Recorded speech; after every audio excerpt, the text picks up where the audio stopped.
Hello friends, good morning. কেমন আছো তোমরা? আশা করি সবাই খুব ভালো আছো আর আমিও খুব ভালো আছি। আমি ঘরকন্যা চ্যানেলে তোমাদের আরও একবার স্বাগত জানাই।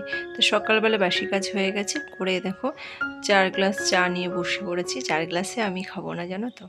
চাটা খেয়ে মুড়ি অনেকক্ষণ তোমাদের সঙ্গে অনেক কিছু শেয়ার করা হয়নি। সেটা হচ্ছে মসুরি বাছা থেকে আরম্ভ করে কাজকর্ম তো সব হয়ে গেছিলো। তো মসুরিতে প্রচুর নোংরা ছিল, ঘ্যাটকা বলে মাটি বলে ওইসব ছিল, সব বেছে প্রেশারে সেদ্ধ করে নিয়েছি। এই মসুরি সেদ্ধ দিয়ে আমার ছেলে হচ্ছে ফেভারিট, মানে মুড়ি খাওয়ার তরকারি বলতে পারো, খুব পছন্দ করে। এদিকে মুড়ি খেতে খেতে আমি ভাত বসিয়ে দিই, সেটা আমার প্রতিদিনকার কাজ। ভাত বসানো হয়ে গেছিলো, দিয়ে রান্নার দিকে চলে এসেছি। আর ওদিকে 4 কাপ চায়ের কথা, 4 কাপ চা কিন্তু আমার নয়, আমার বাড়িতে লোক এসেছিলো 2জন এক্সট্রা, তাদের 2 কাপ ছিল। আর হচ্ছে এক্সট্রা বলতে আমার এসেছিলো হচ্ছে মার শাশুড়ি আর তার মেয়ে, তাদের 2জনার, আর হচ্ছে আমার আর মায়ের।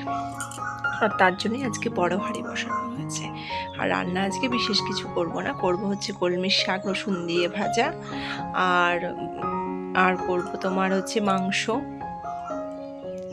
এ দেখো শাকটা আমার ভাজা হয়ে গেল, রসুন ফোড়ন দিয়ে কলমির শাক ভাজা খেতে ভীষণ ভালো লাগে। আর একটা মেনু তোমাদের লোকানো থাকুক, সেটা হচ্ছে স্পেশাল মেনু। তোমাদের কে কে ভালোবাসো সেই মেনুটা আমি ঠিক তোমাদের খাবার সময় দেখিয়ে দেবো। আর এদিকে মাংসের জন্য তেলের মধ্যে আলুগুলো ছেড়ে দিলাম। আজকে ছোট আলুগুলো কেটেছি, ভাজতে দিয়ে দিলাম। আর এদিকে হচ্ছে দেখো মাংসটা ধুতে চলে এসেছি বেসিনে। আর আমার তো তোমরা সবাই জানোই ছোট্ট বেসিনটার মধ্যে আমার সমস্ত কাজকর্ম করা, কারণ রান্নাঘরের তো বেসিনটায় কোনো কল নেই আমার, ওই কারণে খুব অসুবিধা হয়। আর সবার আগে বলি তোমাদের, যেটা হচ্ছে প্রায় 8-10 দিন তোমাদের কোনো ডেলি ব্লগ আমি শেয়ার করতে পারিনি, বিশেষ অসুবিধার জন্য। খুবই শরীরটাও ভালো ছিল না, তারপরে ছেলের পরীক্ষা শুরু হয়েছিল, সেই তোমাদের ডেলি ব্লগ দিয়েছি আমার বাপের বাড়ির। তারপরে যে শ্বশুরবাড়ি কবে এসেছি, কী হয়েছে, কী বৃত্তান্ত, অনেক দিন, প্রায় একটানা প্রায় বলতে পারো মিনিমাম মনে হয় 7-8 দিন তো হবেই তোমাদের সঙ্গে কোনো ডেলি ব্লগ আমি শেয়ার করতে পারিনি। তবে হ্যাঁ, শর্ট ভিডিও আমি তোমাদের দিয়েছি।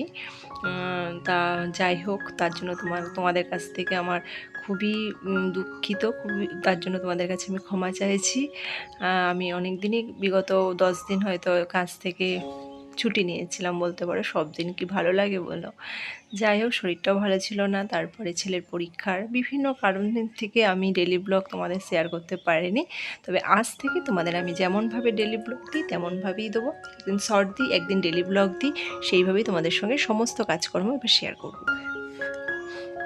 তা মানুষের সব কিছু কি ভালো লাগে বলো? সেটাই হচ্ছে আমাদের জীবন। আমরা একটা এমন প্ল্যাটফর্মে কাজ করি যেখানে কোনো ছুটি নেই, মানে ছুটিটা বলতে পারো নেই। ছুটি না নিলেই ভালো হয়, নিলে তোমাদেরও খুব অসুবিধা হয়ে যায়, আমারও খুব একটা যে ভালো লাগে তা নয়। এমনই একটা নেশা হয়ে গেছে না, যে তোমাদের কিছু শেয়ার করতে পারছি না, মনটা খারাপ হচ্ছে কিন্তু শরীরে টানতে পারছিলাম না, সময় পাচ্ছিলাম না, এটাই হচ্ছে সবথেকে বড় কথা।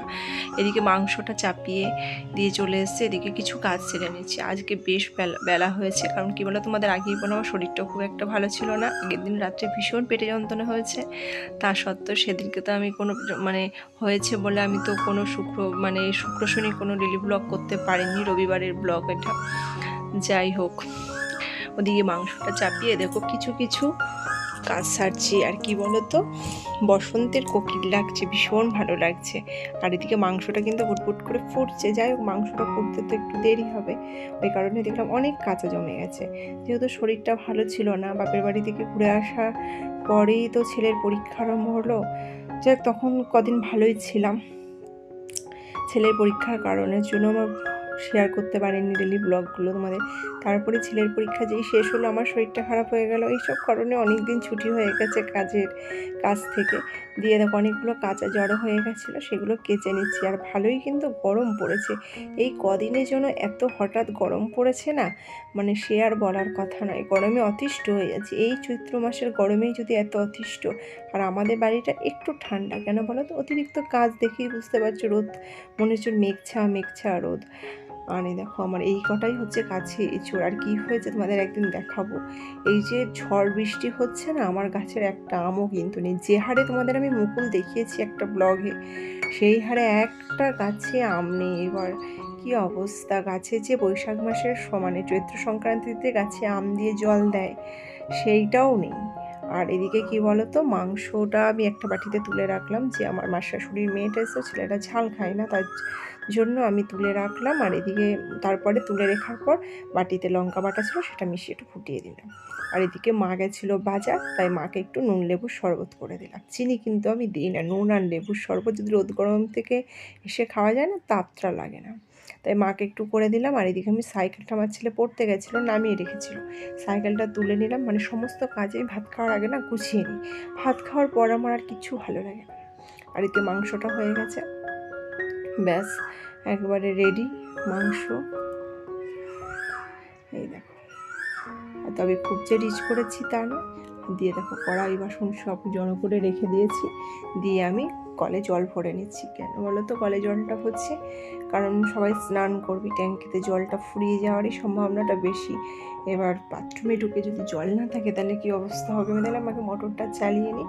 এই যে মোটরটা চালিয়ে নিলে এদিকে কী হবে বলো তো, এদিকে আমার ট্যাঙ্কিটাতেও মানে ভর্তি হতে থাকবে, আর এদিকে আমার জলটাও তোলা হয়ে যাবে, খাবার জলটা। তাই দেখো আমার সমস্ত জল তোলা হয়ে গেছে, তুলে আমি এদিকে গ্যাসটা মুছিয়ে নিই। আজকে কি হয়েছে বলতো, গ্যাস মোছার আগেই আমি ট্যাঙ্কিটা মোটরটা চালিয়েছিলাম, জলটা ভরে নিলাম, কারণ জলটা খুবই কম ছিল এই কারণে। যদি আর গরম পড়ে গেছে না, হঠাৎ কারেন্ট চলে যাচ্ছে, 1 ঘন্টার পর ছাড়া কারেন্ট কিছুতেই আসতে চাইছে না। আমি দেখলাম কারেন্টটা যখন আছে তাহলে পরে মোটরটা চালিয়ে নিই, ওই কারণে জলটা ভরা হয়ে গেল, ট্যাঙ্কিটা ভর্তি হচ্ছে। আর এদিকে আমি গ্যাসটা মুছে নিলাম। চলো তাহলে গ্যাসটা মুছে নিই। গ্যাস মুছবো, অনেক কাজ আছে, গ্যাস মোছা আছে, ঘর ঝাড় দেওয়া আছে, ঘর মোছা আছে, কারণ সকালে সেইভাবে সেরকমভাবে কাজ করা হয়নি আজকে। আজকে ওপর কিছু হয়েছে, মা ঠাকুরটা করার জন্য যেটুকুনি দরকার সেটুকুনি হয়েছে, বাদ বাকি সবই পড়েছিল। এই দেখো বললাম না, গ্যাস ট্যাস মুছে দেখো ঘর ঝাড় দিতে চলে এলাম। এই দেখো,